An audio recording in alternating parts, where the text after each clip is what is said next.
Mardi soir.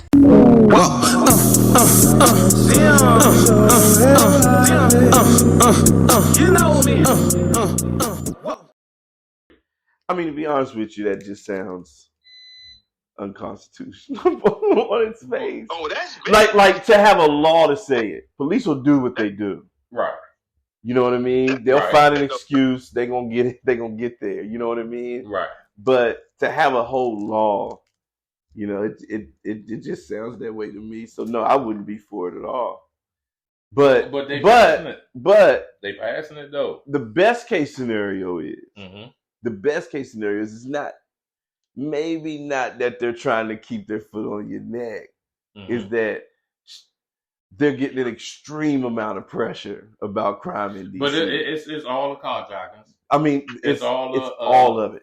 Yeah, and now you can't wear a mask. All of it. You can't wear a mask in DC either. It's all of it. Yeah, it's like, all of it. So I sympathize with that, but with that, Kurt, but this that you just say, bro. But listen, if you give your child your own, like you got a split image son, right? Mm-hmm. You give your son a whole bunch of listen, you already gave him the ill spill about vegetables and shit. You was like, yo, we eat these fruits like for 30 days, and then we go back to protein. Baby boy, you can get on vegetables and have whatever meat you want.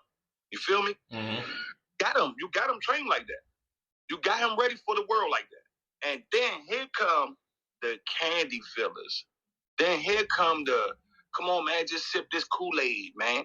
Then here comes just fuck that apple sauce that you made from scratch. Let's fuck with these cereals that got magnets and shit like that in it, right? Who do you blame when you the one giving them the most shit? Like you just pumping them full of that shit now. You're pumping them full of that shit to the point of where though he say, "Hey pops, how I get back on what we used to be on?" That's what that jump out shit is, bro. Because we say it's unconstitutional, right? Then we say, oh, it could be implemented because the crime wave is definitely going crazy. They let the crime wave go crazy. So let's really talk about what's going on right now, present day. Cops do not patrol anymore. Cops sit at gas stations and tobacco stores where prominent gangster little kids that don't have nothing to do can't go to no type of recreational system because the basketball courts and the gyms and all that other stuff because they're gonna fuck around and have a shootout. They don't got no. Well, I always say they ain't gotta do nothing no more. What they gotta do when everybody putting money and guns online? What do they have to do anymore? When these young niggas is really talking about real murders. Like, what do the cops really have to do anymore? That's why I say, no, that's why I say we all are needed on this podcast. And shout out to everybody, how Pedro 3000 keep telling everybody. Because I just helped two little youngins put the 30s down. You know how hard it is to put the shit down to... Okay, all right. For instance, we're not going to look at it as guns. We're not going to look at it as switches and choppers and all this other dumb shit, man down type shit. We're going to look at it as an energy type of thing, right? So let's just say Kurt got a diamond or a jewel that set off all types of motherfucking energy, all types of shit. It changed everybody's waves. It changed niggas, kids, women, everybody. Animals, dogs, all that dumb shit, right? Right. And the world say, the people that's trying to capture this man, the people that's trying to capture people that look like this man, people that's trying to capture you look like this man, right? How do we get them to put the shit down? You know what I'm saying? But you know what? I mean, they I'm sorry. My bad. No, my bad. Because I was going to say, right? Because I coach basketball, right? Mm-hmm. I coach basketball where I grow up at, right? The little kids that I want to play basketball, they are more intrigued with the streets. It don't matter what you could offer them. Like they only, and I'm not going to lie, they only come in when it's free pizza. I'm going to break it down so we don't lose what I was just talking about. Watch this. It's probably 3 to 4 type of little youngers in the city, You gotta moderate. that I know about because I was one of them little youngest, right? You either a single mom, like you got a single mom, right? And she probably either working or she on welfare. So whatever your money option is gonna be with that, is gonna be with that. And however she bring you up, that's gonna be how that go. Then you got the ones that actually did have two parents. Like the nigga stayed in there, whether it was the real father or stepfather or whatever the case may be. You know what I'm saying? That nigga's supposed to, or that girl's supposed to get a little bit of guys from that motherfucker, but it's depending on what type of two motherfuckers those are. Because they could be some street motherfuckers. His mother and father could be some street motherfuckers, or they could be some government working motherfuckers. And that nigga still be on some carjacking ass shit with little Junebug from Southwest. Well, let me ask you this. Okay. Why didn't you go down the road of criminal shit? Because you've been around people that's doing criminal shit. So why didn't you do it? It's usually circumstances that you can't help. Mm-hmm. You know what I mean? You kind of come up in that. It's mostly about poverty. You know what I mean? Like criminal stuff is mostly about poverty, and it's your surrounding. Mm-hmm. So it just breeds it. So if it's around, and I was lucky enough to not always. I didn't live in Beverly Hills. You know what I mean? You can't call where I grew up Beverly Hills. But I didn't live in certain circumstances. You ain't live in Southeast. I didn't live in certain unfortunate circumstances that some of my friends did. But I that's the only thing I can credit to. I'm not any smarter than anyone else. I guess I do see something. I see some things a little different. How does all that kind of pertain? What do you think? We all disagree that that's overreach. Mm-hmm. That's overreach. Right. But they have to, clearly you see they have to do something. Mm-hmm. Like they've got it's also different demographics in the city. If you know what I mean, than it was when we were coming up. Well, much different demographics. Let me ask you a question. So they're getting different pressure. Okay. So when you're a government, when you're a mayor, and the pressure that you're getting is from Chinatown, where all your businesses are, where your businesses taxes come from. Mm-hmm. Where you have Gucci and Montclair and the Wizards used to be. Now they're going to leave. So when you get these type of pressures, these million. Black First family, welcome to Black Logic, where you will receive Black empowerment pieces, political insight, and every now and again I do relationship commentary. Every Monday, Wednesday, and Friday. Watch out for my pre-recorded and my live video releases. But let me tell you about another channel called What's Happening Slim, where my boy Slim are doing grassroots interviews of up-and-coming artists. Those artists that you may not know of, those artists that only their neighborhood and communities may know, that pretty soon will become mainstream and you'll never have a chance to even know them on a personal level. But you go over to What's Happening Slim, you get those questions and those answers that he'll be asking now, and before they make it big, they won't be asking those certain questions. So this is to get the scoop. Go over into What Happened to Slim.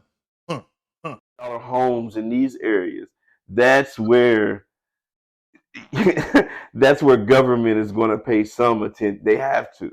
And then when you have these type of crimes, it's clear we have too much crime in the city. Mm-hmm. So although I sometimes I think it's a little exaggerated. We've been here before. I'll just say that. But we do have too much crime in the city. But they have to. She has to do something. You gotta. This is clear. This is clear overreach. But I think she has to do something. I think the best thing we can do is try to come up with solutions that we think, because none of us want the crime. So give them the solutions that we think work and fight for those. Can I ask you a real question? And fight for those. I want to ask you a real question, right?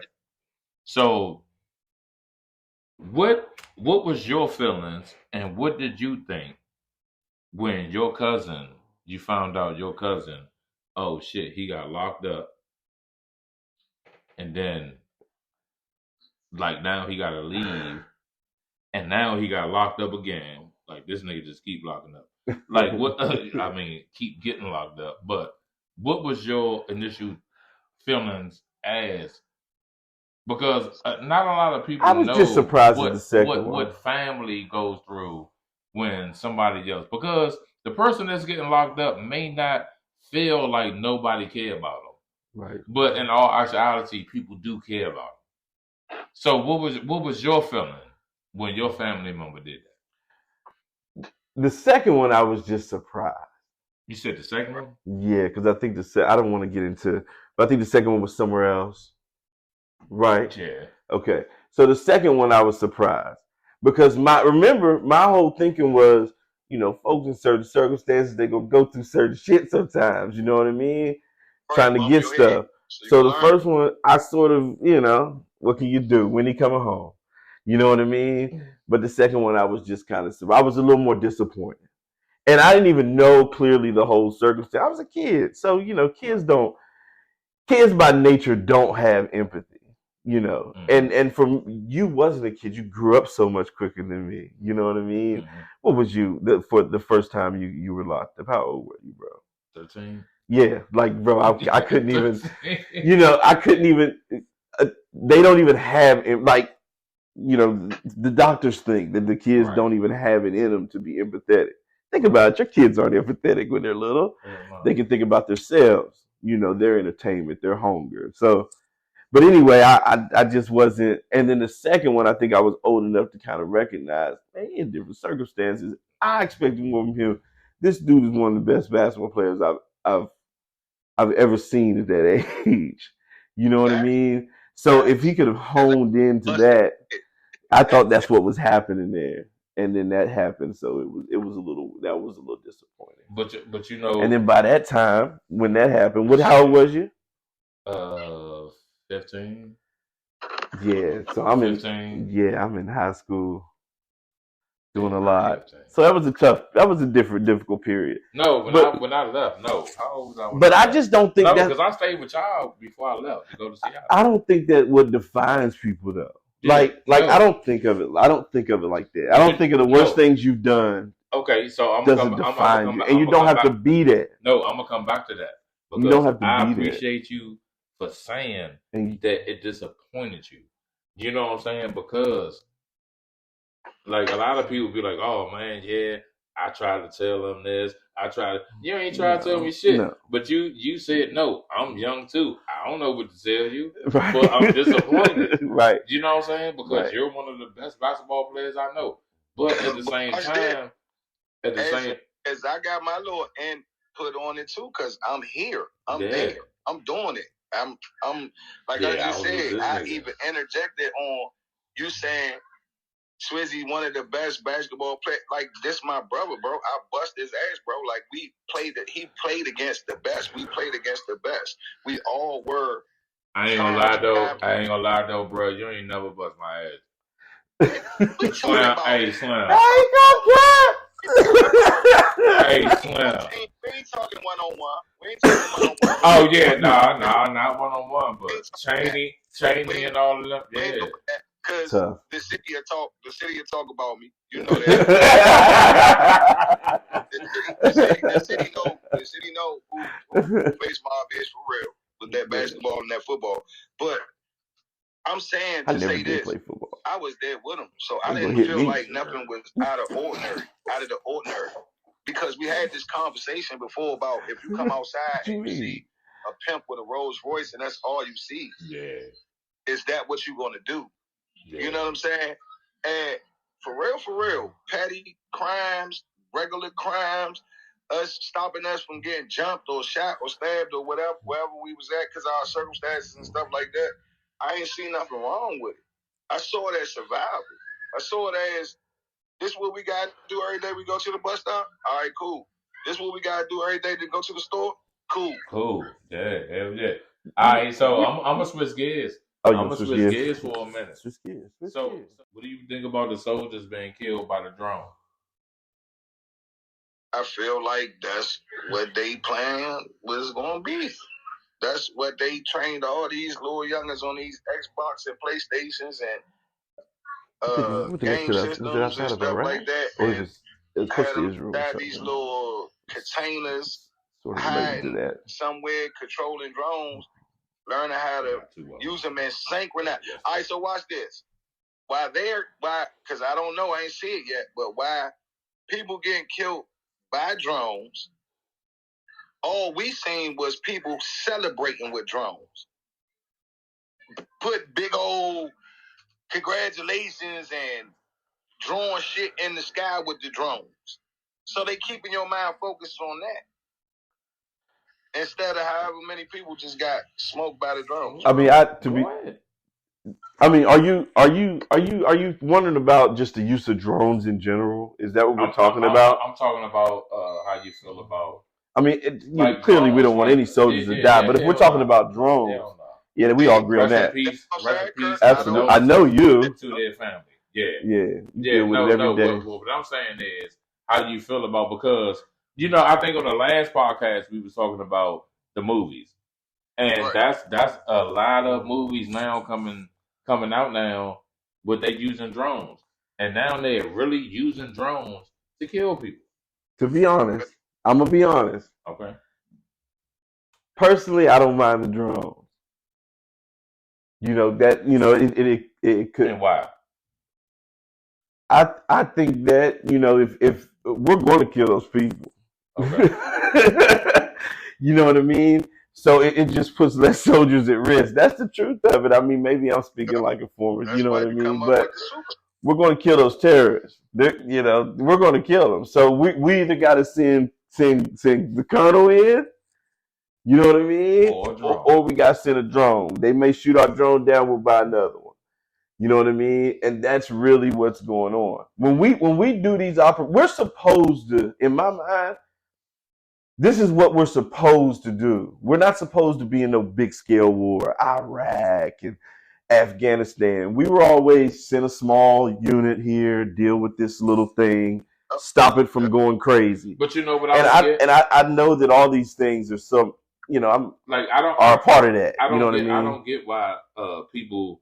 If you accept the government line, how people are. But people say, "Oh, we shouldn't go to war. We should do this."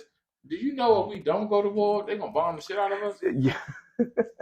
Well, I mean, a lot of times it's for our friends because don't get sidetracked. Talk about this drone. Talk about what a drone can do. Well, I mean, it can't do as much as a human. You know what I mean? It can't do much as if I sent a fighter jet over there, but it might be more precise. You know what I mean? Because it's a smaller target. I mean, I'm talking about it like the military would. They're not going to think, it just sounds bad. Oh, you're playing video games with it. They're going to kill that target anyway.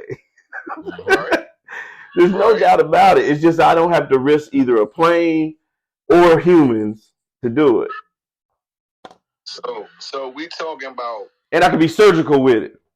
We talking now about, it sucks when your guys get killed by it. A drone can get a whole overview layout of maybe I want to say blocks of homes, and then it can zoom in on a home or a single target.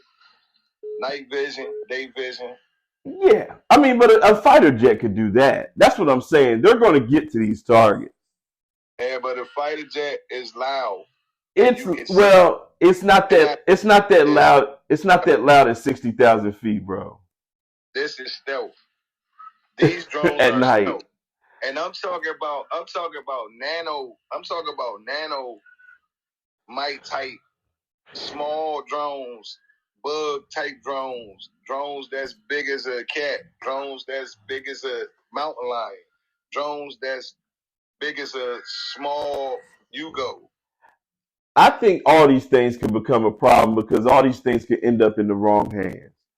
Right. And sooner or later, So I'm not with weapons at all. To be frank with you, I'm a little weird. I go back and forth. I wish we was like the other.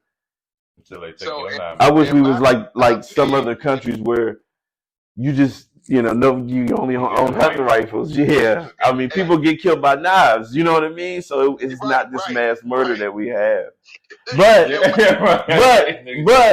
But I'm practical. People got guns now. I'm not saying take anybody's guns. I'm not saying that. But I just wish we would have done this differently from the beginning. So you just want a knife fight? Well, no, you give people rifles. They can protect their house. You can protect your house with a rifle. You can't protect your house with a rifle? They should be able to. Or a short rifle? That's a Draco. I mean, they say the best home protection is either a revolver or a short shotgun. She only had 2. I'm that guy that only comments skit on shit because I'm always suspect.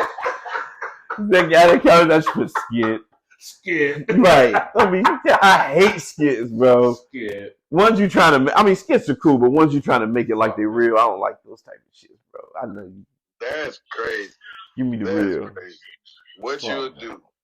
What would you do for a Klondike bar? I didn't see that.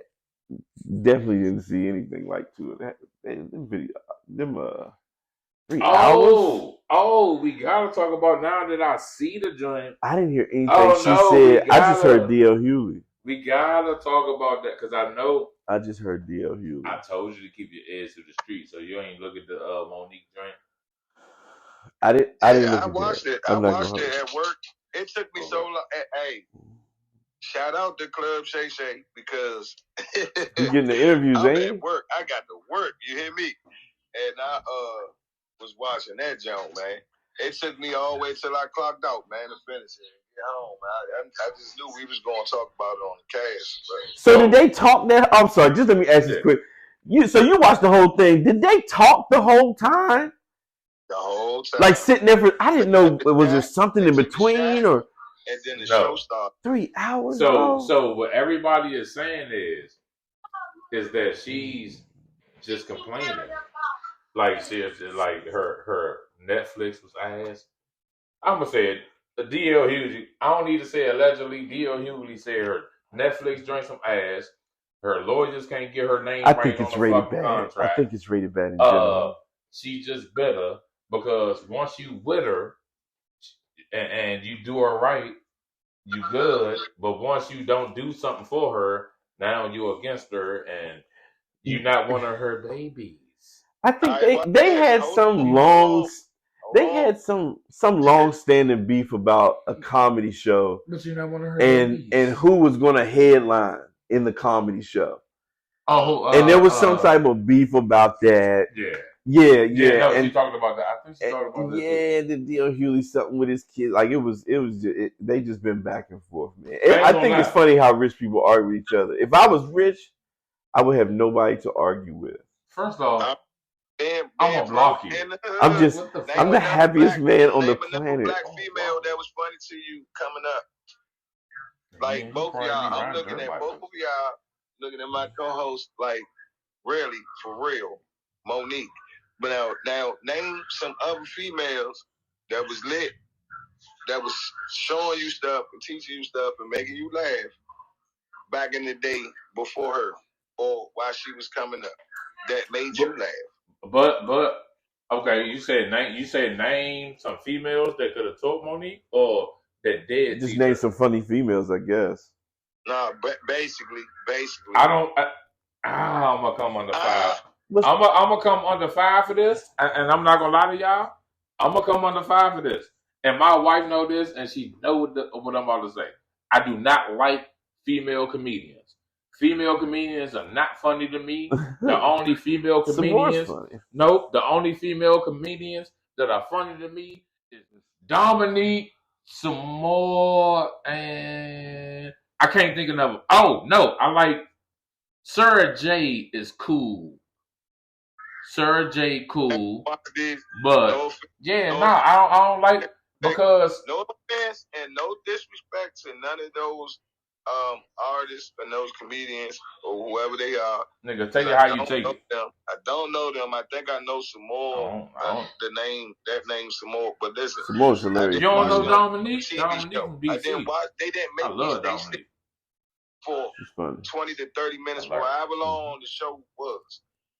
They didn't make me stay still and laugh. Hell no, I don't like. I mean, she's not. Her stand up now is just grievances. Let's be serious, man. Like, is that what we're gonna do, man? I'm like, tell some jokes because I can't listen, bro. This the thing with me, bro. It's motherfuckers out there hungry, B. Can't feed their kids, this, that, the third. I don't want to hear no rich people's grievances. You got to keep them to yourself. Come out and do the act. Tell the jokes. You know what I mean? Joke on people. Do whatever you do. But damn, bro.